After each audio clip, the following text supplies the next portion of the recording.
बिस्मिल्लाहिर्रहमानिर्रहीम। मुहतरम नाज़रीन व सामाईन, अस्सलामु अलैकुम व रहमतुल्लाहि व बरकातुहू। 40 अहादीस का मुबारक सिलसिला चल रहा है, जिसमें से ये 8वीं हदीस है और बड़ी अहम हदीस है। इसको ज़रूर सुन लेना चाहिए, गौर कर लेना चाहिए कि ये 40 अहादीस का सिलसिला हमारा चल रहा है। हदीस के अल्फाज हैं, कलिमात हैं। अन इब्न उमर रज़ियल्लाहु तआला अन्हुमा अन्ना रसूलल्लाह सल्लल्लाहु अलैहि वसल्लम क़ाल उमिरतु अन उक़ातिल अन्नास हत्ता यशहदू अल्ला इलाहा इल्लल्लाह व अन्न मुहम्मदर रसूलुल्लाह व युक़ीमुस्सलाह व यु'तुज़ ज़काह फ़इज़ा फ़अलू ज़ालिका असमू मिन्नी दिमाअहुम व अम्वालहुम इल्ला बिहक़्क़िल इस्लाम व हिसाबुहुम अलल्लाहि तआला। रवाहुल बुखारी व मुस्लिम। ये रिवायत है हज़रत अब्दुल्लाह बिन उमर रज़ियल्लाहु तआला अन्हुमा से मनक़ूल है। अब्दुल्लाह बिन उमर रज़ियल्लाहु अन्हुमा, इनका तज़किरा इससे पहले हमारे यहाँ पर हो चुका है। ये फरमाते हैं कि अल्लाह के रसूल सल्लल्लाहु अलैहि वसल्लम ने इरशाद फरमाया कि मुझे हुक्म दिया गया है कि मैं लोगों से उस वक्त तक क़िताल करूँ, उस वक्त तक मुकाबला करता रहूँ जब तक कि वो इस बात की गवाही न दे दे कि अल्लाह के सिवा कोई माबूद नहीं है और मोहम्मद सल्लल्लाहु अलैहि वसल्लम अल्लाह के रसूल हैं, और जब तक कि वो नमाज़ों को कायम न करें, जब तक कि वो ज़कात अदा न करें। जब ये 4 काम वो कर लेंगे, यानी अल्लाह की ज़ात पर ईमान लाएंगे, रसूलुल्लाह सल्लल्लाहु अलैहि वसल्लम पर ईमान लाएंगे, नमाज कायम करेंगे और ज़कात अदा कर देंगे। फ़इज़ा फ़अलू ज़ालिका, जब ये 4 काम कर लेंगे तो असमू मिन्नी दिमाअहुम व अम्वालहुम, तो मेरी तरफ से उनकी जान और माल महफूज हो जाएगी। अब जो है उनके जान की भी हिफाजत की जाएगी, माल की भी हिफाजत की जाएगी, यानी ये लोग मुसलमान समझे जाएंगे। अब इनके साथ मुसलमानों जैसा ही सुलूक होगा, इल्ला बिहक़्क़िल इस्लाम, सिवाय इस्लाम के हक़ के, उससे तो उनसे मुकाबला किया जाएगा। व हिसाबुहुम अलल्लाहि तआला, और उनका मामला अल्लाह ताला के हवाले होगा। ये ज़ाहिर में हदीस पाक के अल्फाज और कलिमात हैं। तो सबसे पहले इसको समझते हैं कि अल्लाह के नबी सल्लल्लाहु अलैहि वसल्लम ने फरमाया उमिरतु अन उक़ातिल अन्नास, उमिरतु, मुझे हुक्म दिया गया है, मैं इस बात का मामूर हूँ। तो किसने हुक्म दिया है? अल्लाह तबारक व तआला का ये हुक्म है। तो इसको सोच लेना चाहिए कि अल्लाह का हुक्म है अन उक़ातिल अन्नास, मैं लोगों से उस वक्त तक मुकाबला करता रहूँ। उक़ातिला का लफ्ज़ इस्तेमाल किया गया है, इससे क़त्ल करना मुराद नहीं है, बल्कि उनसे मुकाबला करना, उन तक अपनी बात को पहुँचाने की कोशिश और फ़िक्र करना, और अगर जो है वो बात को कबूल नहीं करते हैं या ये कि कुछ सवाल करते हैं तो उस सवाल का जवाब देना, उनको मुतमईन करना, ये सब के सब उक़ातिल अन्नास में आता है। यानी लोगों से उस वक्त तक दीन समझाते रहना जब तक कि वो अल्लाह की ज़ात पर ईमान न ले आए और रसूलुल्लाह सल्लल्लाहु अलैहि वसल्लम की ज़ात पर ईमान न ले आए, उस वक्त तक जो है लोगों को दीन की बात पहुंचाते रहना चाहिए।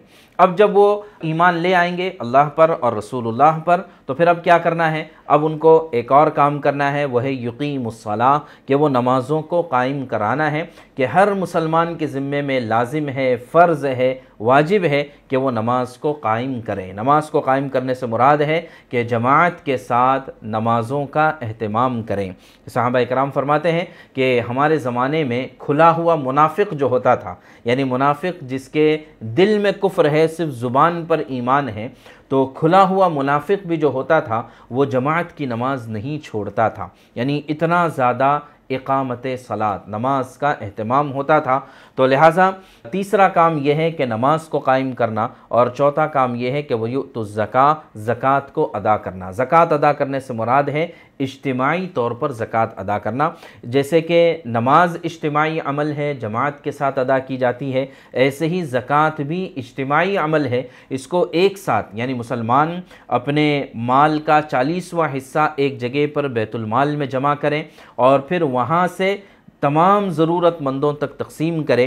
कि ये इस वक्त का एक बहुत बड़ा मसला है उम्मत मुस्लिमा का कि इनकी ज़कात मुतफ़र्रिक़ हो गई है, इनकी ज़कात बिखर गई है, मुंतशिर हो गई है। इस वजह से हर साल करोड़ रुपये हमारे मुल्क हिंदुस्तान में ज़कात के तौर पर निकलते हैं, लेकिन वो कहाँ जाते हैं, किसको फ़ायदा पहुंचता है और उससे कितने लोग अपने पैरों पर खड़े होते हैं, इसका कोई हिसाब नहीं, कोई डेटा नहीं है हमारे पास। बस हर साल ज़कात या तो निकाली जाती है या निकालने में कोताही होती है। हालांकि इस्लाम का निज़ाम ये था कि जिस तरह से इनकम टैक्स वसूल किया जाता है। आपकी कमाई का ऑडिट होगा, इसी तरह आपकी तिजारतों का ऑडिट होगा और फिर उसके बाद हुकूमत उसमें से टैक्स वसूल करती है। लेकिन इस्लाम का जो ज़कात का निज़ाम है वो इनकम पर नहीं है, वो सेविंग्स पर है। तो बहरहाल यहाँ ज़कात मौजू नहीं है, सिर्फ ये बताना मकसद है कि ज़कात इज्तिमाई अमल है। काश के उम्मत मुस्लिमा इस बात को समझ ले और इज्तिमाई ज़कात के निज़ाम पर आ जाए जहाँ तक जितना हो सकता है। अल्हम्दुलिल्लाह इस वक्त हिंदुस्तान में कई ऐसे इदारे हैं कि जो इज्तिमाई ज़कात के निज़ाम पर काम कर रहे हैं और बहुत अच्छे नताइज उनके निकल रहे हैं। अल्लाह करे कि ये और भी कायम हो, इसी तरह इलाक़ों में मस्जिद की सतह पर ये कायम हो जाए और इसके ज़रिए से उम्मत को अगर नफ़ा पहुँचाया जाए तो एक सिस्टमेटिक तरीके से उम्मत को नफ़ा होगा। तो बहरहाल अल्लाह के नबी सल्लल्लाहु अलैहि वसल्लम इस रिवायत में ये इरशाद फरमाते हैं कि अगर कोई शख्स अल्लाह पर ईमान ले आए, रसूलुल्लाह पर ईमान ले आए, नमाज कायम करे, ज़कात अदा करे, फ़इदा फ़अलू ज़ालिका, जब कोई शख्स इन तमाम काम को करने वाला बन जाए तो असमू मिन्नी दिमाअहुम व अमवालहुम, तो उनकी जान और माल मेरी तरफ से महफूज है। यानी अब जो है मैं उनके जान या माल नहीं ले सकता हूँ। ये कौन फरमा रहे हैं? खुद अल्लाह के नबी सल्लल्लाहु अलैहि वसल्लम फरमा रहे हैं। तो यहीं से समझ में आया कि इस्लाम में फ़िरका वारियत की कोई जगह नहीं है, कि इस्लाम में सब के सब मुसलमान हैं। हाँ, आपस में इख्तिलाफ़ात हो सकते हैं, बाज़ चीज़ों में बाज़ मसाइल को लेकर इख्तिलाफ़ हो सकता है, बाज़ नज़रियात को लेकर इख्तिलाफ़ हो सकता है, लेकिन जो है इसकी वजह से आदमी इस्लाम से ख़ारिज नहीं हो जाता। देखिए, मुसलमानों में दो बड़ी जमातें हैं, एक अहलुस्सुन्नति वल जमाअत है और एक जो है अहलुत तशय्युअ है या अहलुश शिया है, इनको कहा जाता है। तो ये दोनों जमातें जो हैं ये मुसलमान हैं, मुसलमान कहलाने के काबिल हैं और हम इन सब के बारे में उम्मीद कर सकते हैं कि ये इंशाअल्लाह जन्नत में जाने वाले हैं, ये सिराते मुस्तकीम पर है। अब इनके दरमियान कुछ इख्तिलाफ़ात हैं, जैसे अहले सुन्नत वल जमाअत में बाज़ गिरोह ऐसे हैं कि जो सिराते मुस्तकीम से हट चुके हैं, जैसे कादियानियत है, इसी तरह शकीलियत है, शकील बिन हनीफ वग़ैरह के पैरोकार, कि ये अहले सुन्नत वल जमाअत से खारिज हैं और सिराते मुस्तकीम से हटे हुए हैं। इनके ऊपर कुफ्र का फ़ैसला किया गया है। इसी तरह अहले तशय्यो में भी बाज़ ऐसी जमातें हैं, इस्माइलिया है, इसी तरह नुसैरिया है, कि इनके बारे में ये फ़ैसला है कि ये इस्लाम से खारिज है। इसके अलावा जितने भी जमातें हैं, जितने भी मसालिक हैं, चाहे वो फ़िक़ही मसालिक हो, हनफ़ी, शाफ़ई, मालिकी, हम्बली हो, या फिर जो है जो इस वक्त हमारे बर्र सग़ीर में बहुत सारी जो है मजहबी जमातें हमें मिलती हैं, कोई देवबंदी के नाम से मशहूर है, कोई बरेलवी के नाम से,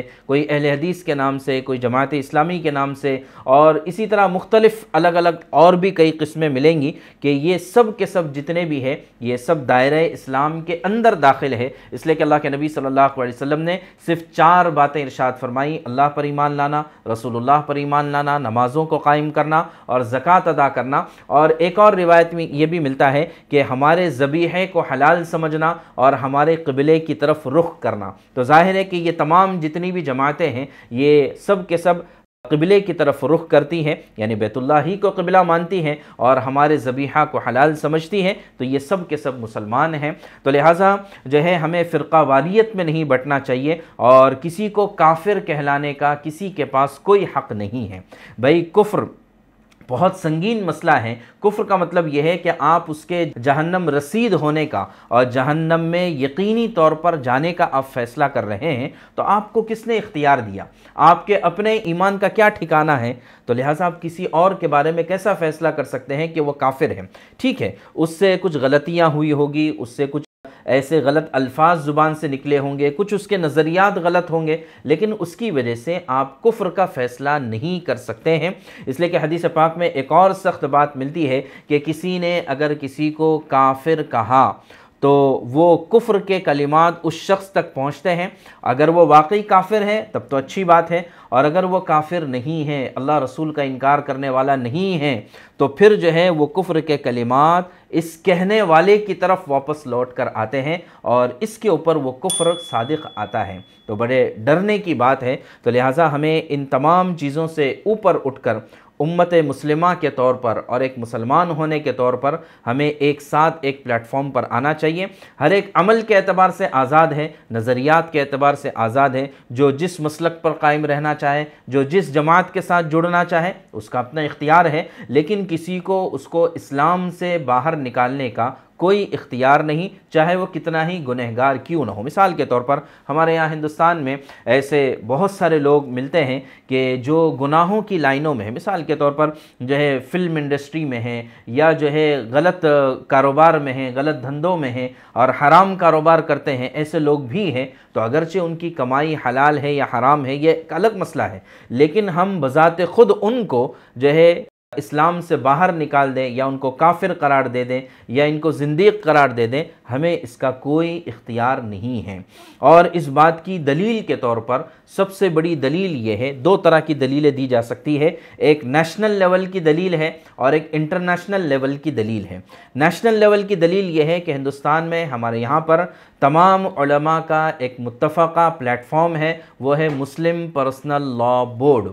तो मुस्लिम पर्सनल लॉ बोर्ड में मुसलमान जितने भी कहलाते हैं वो सब के सब एक छतरी के तहत, एक अम्ब्रेला के तहत, एक रूफ के तहत सब के सब आ जाते हैं। मुस्लिम पर्सनल बोर्ड का अगर आप उठाकर देखेंगे तो उसके चोटी के मेंबरान में आपको सुन्नी भी मिलेंगे, शिया भी मिलेंगे। इसी तरह सुन्नी के जितने भी ग्रुप्स हैं, देवबंदी, बरेलवी, अहले हदीस और इसी तरह जमात इस्लामी, ये सब के सब आपको मिलेंगे। इसी तरह शिया के भी कई ग्रुप्स के नुमाइंदे यहाँ पर मुस्लिम पर्सनल लॉ बोर्ड में आपको मिलेंगे। तो अगर ये मुसलमान न होते तो फिर हिंदुस्तानी उलमा की सबसे बड़ी जमात इनको अपने साथ कैसे शामिल करती। तो लिहाजा ये नेशनल लेवल पर एक दलील है। और इंटरनेशनल लेवल पर एक दलील ये कि हज पर जाने का किस किस के पास वीज़ा है, कौन कौन हज पर जा सकता है। तो अगर आप हज पर जाकर देखेंगे तो वहाँ पर सुन्नी भी आते हैं, शिया भी आते हैं, देवबंदी भी आते हैं, बरेलवी भी आते हैं, जमात इस्लामी भी आते हैं, अहले हदीस भी आते हैं, और इसके अलावा भी बेशुमार फ़िरक़ों के और जमातों के लोग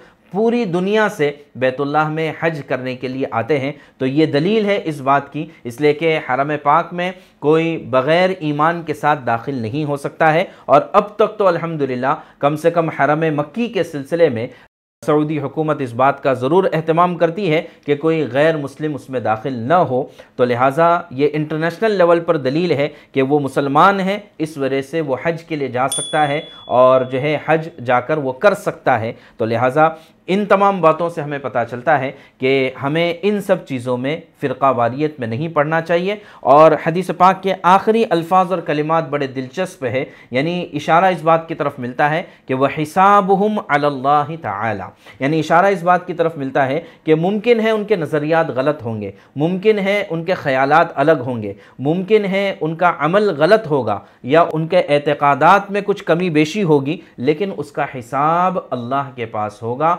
आप इसके मुकल्लफ़ नहीं है कि उसको दायरा इस्लाम से ख़ारिज कर सकें। उम्मीद है इंशाअल्लाह ये बातें बड़ी अहम है और ये समझाने में मैं कामयाब हो सका हूँगा कि हमें अपनी अपनी तमाम शनाख्तों से ऊपर उठकर हुवा सम्माकुमुल मुस्लिमीन, कि अल्लाह तबारक व तआला ने फरमाया कि हमने तुम्हारा नाम मुसलमान रखा है। तो मुसलमान होने की आइडेंटिटी के साथ हमें एक साथ आकर और इत्तेहाद और इत्तेफाक का मुज़ाहरा करते हुए दीगर बहुत सारे मसाइल हैं और दीगर बहुत सारे इस्लाम पर एतराज़ात हैं, इस्लाम पर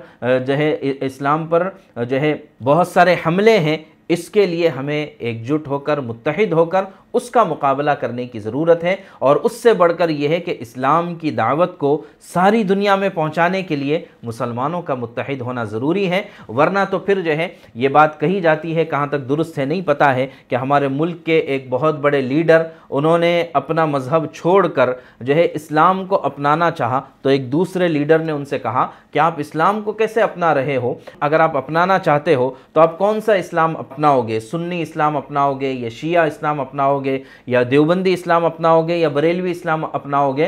तो वो खुद गोया के कंफ्यूज हो गए और उन्होंने फिर एक तीसरा कोई मज़हब इख्तियार कर लिया। आप अंदाज़ा करें कि अगर मुसलमान मुत्तहिद होते और वो लीडर और उनके साथ पूरी कौम अगर इस्लाम में दाखिल होती तो आज इस वक्त हिंदुस्तान का नक्शा क्या होता और हिंदुस्तान की पॉपुलेशन का हाल क्या होता, इसका हम अंदाज़ा कर सकते हैं। उम्मीद है इंशाअल्लाह इन बातों पर गौर करेंगे और इस पर अमल करने की कोशिश और फ़िक्र करेंगे। जज़ाकल्लाह खैर। अस्सलामु अलैकुम व रहमतुल्लाहि व बरकातुहू।